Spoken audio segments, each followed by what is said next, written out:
Oke, assalamualaikum warahmatullahi wabarakatuh. Eh, Kembali lagi dengan saya Idam Izin Dimiati. Kali ini saya akan menyelesaikan sebuah studi kasus pada modul ke-7, yaitu tentang pointer ya. Post test pertama. Yuk, kita lakukan. Terlebih dahulu masuk ke studi kasusnya. Saya bacakan terlebih dahulu. Ada 5 buah bilangan dengan urutan yang tidak sesuai. Kelima bilangan tersebut adalah bilangan bulat. Buat program untuk mengurutkan kelima buah bilangan tersebut dengan menggunakan variabel pointer. Nah, dimana kita tahu uh, pointer itu sebenarnya saling berhubungan. Misalkan ada nilai, ada data. Nah, si data tersebut pasti secara otomatis bisa mendapatkan nilai dari nilai tersebut. Ya, kita langsung saja ke borlan cepes-cepesnya. Pertama, seperti biasa kita lakukan menyantumkan headernya. Saya akan gunakan include iostream dan conio. Ya, di sini saya akan gunakan penyelesaiannya menggunakan yang pertama menggunakan struct, yang kedua menggunakan function, dan di dalamnya terdapat sebuah proses pointer. Pertama kita deklarasikan terlebih dahulu variabel yang akan digunakan untuk keseluruhan pada sintak tersebut. Yang dimana ada integer i, j, x, t, tem. Di sini ya untuk nah variabel i di sini untuk pengulangan for, j juga untuk pengulangan for, dan x di sini untuk masukkan jumlah jumlah data yang akan dimasukkan sesuai dengan studi kasus yang akan kita selesaikan. Lalu di sini ada tem, ya, di sini ada kaitannya dengan rumus yang nantinya akan mengurutkan si inputan tersebut, nilai inputan tersebut. Kita cantumkan struct di sini ya. Ini ada apa lagi? Pertama, kita deklarasikan in data, cantumkan di sini batasan area 100. Saya cantumkan saja biar maksimal. Yang kedua, nah di sini ada pointer nilai di sini. Nanti di proses functionnya ada function isinya proses di pointernya itu. Lalu saya beri nama objek struct-nya dengan urut. Nah setelah itu kita butuhkan function input, di mana function input itu pertama mungkin ada sebuah judul programnya, kita butuhkan code, itu mengurutkan bilangan /n. Ya, /n ini untuk membuat baris baru. Kita butuhkan lagi code, masukkan jumlah data di sini. Lalu jumlah data di sini kita simpan dalam sebuah variabel x. Lalu kita butuhkan lagi code di sini untuk handle membuat baris baru. Lalu di sini ada fungsi for,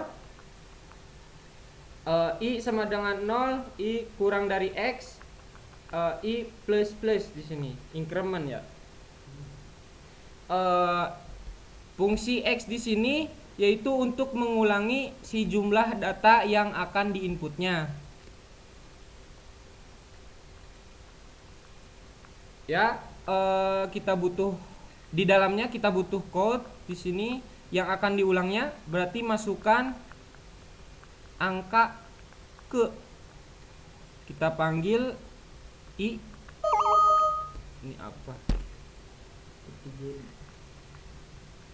Nah, seperti ini. Kita simpan dalam sebuah variabel urut titik data, arraynya disimpan di variabel I. Karena di sini saya menggunakan struct, maka untuk mengaksesnya kita cantumkan urut,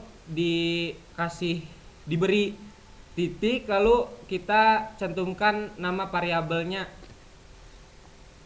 Lalu setelah itu kita butuh function proses di sini.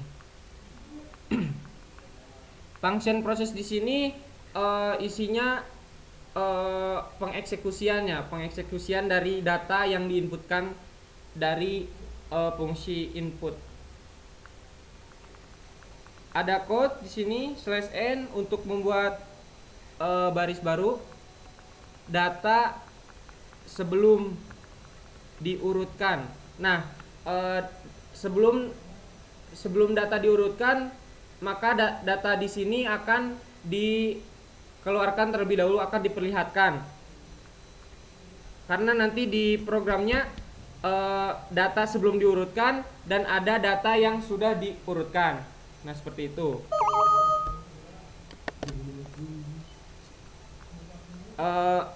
Di sini ada fungsi for untuk pengulangan lagi di sini.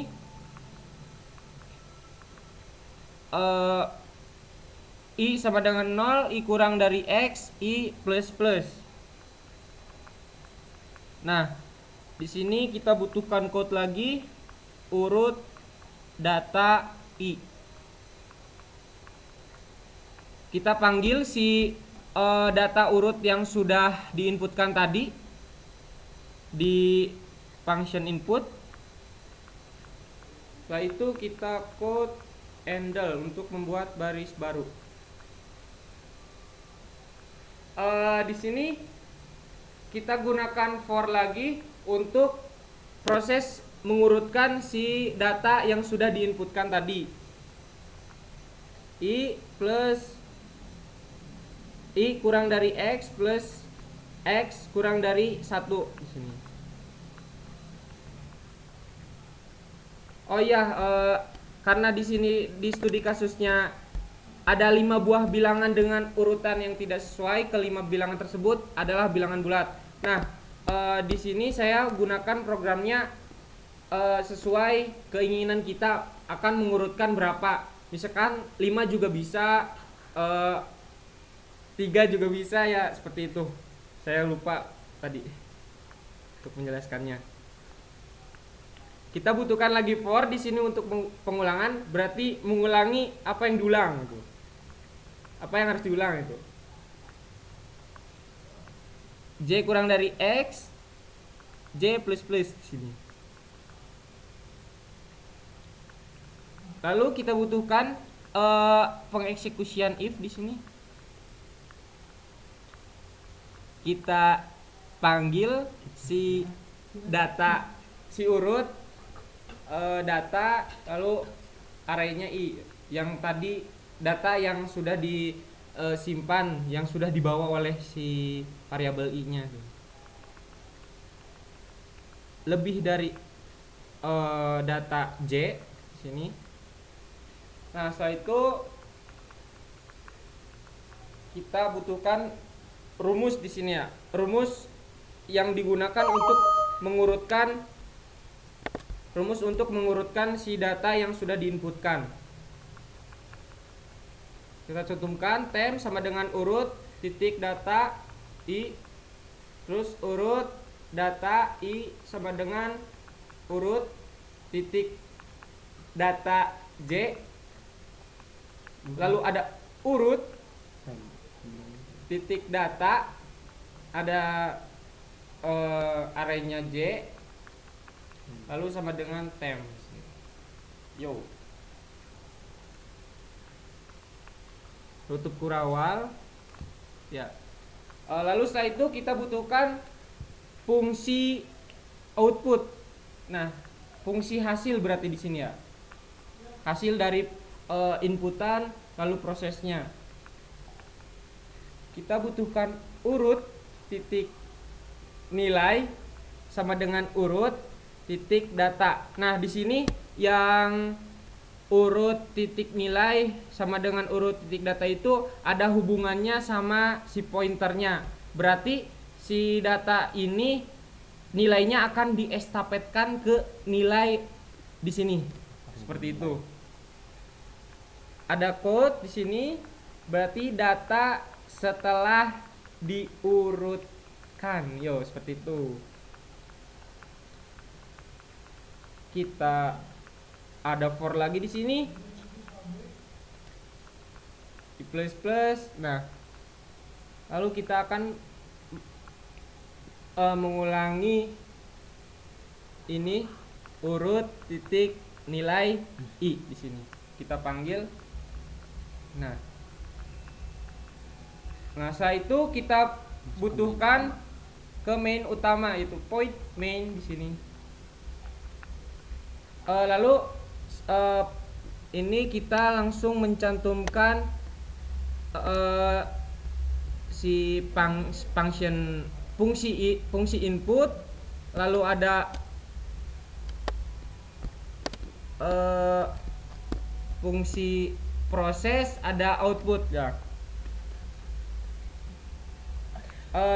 Cara pemanggilnya kita cantumkan nama si functionnya, lalu karena di sini saya tidak mencantumkan parameternya, langsung saja seperti itu.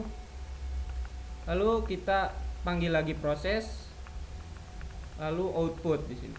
Kita tambahkan get untuk menahan sebuah tampilannya. Setelah itu saya tinggal cek di sini. Ternyata lanes-nya 0, warnings-nya 0, errors-nya 0. Kita uji ya programnya. Kita bisa kita bisa tekan Ctrl F9 ya di sini. Nah, programnya seperti ini, kurang lebih seperti itu. Di sini saya akan menginputkan sesuai dengan studi kasusnya saja di sini. 5 misalkan, ini 5 ya yang dibutuhkan, berarti 5. Nah, enter, masukkan angka ke 1, misalkan kan acak ya di sini. Saya cantumkan acak 6 misalkan, 3 4 9 lalu 1. Nah, pasti setelah di enter akan terjadi hasil. Berarti di sini ditampilkan dulu semua yang sudah diinputkan, lalu yang selanjutnya akan tampil yang sudah diproses, yaitu diurutkan dari mulai terkecil ke terbesar. Enter. Yo, seperti ini. Data sebelum diurutkan 6, 3, 4, 9, 1. Data setelah diurutkan yaitu 1, 3, 4, 6, 9. Sini ya. Nah, mungkin penyelesaian studi kasus kali ini cukup sekian. Jika ada kekurangan mohon dimaafkan. Kurang lebihnya mohon maaf. Nanti kita lanjut pada post test kedua di modul ketujuhnya. Yo, assalamualaikum warahmatullahi wabarakatuh.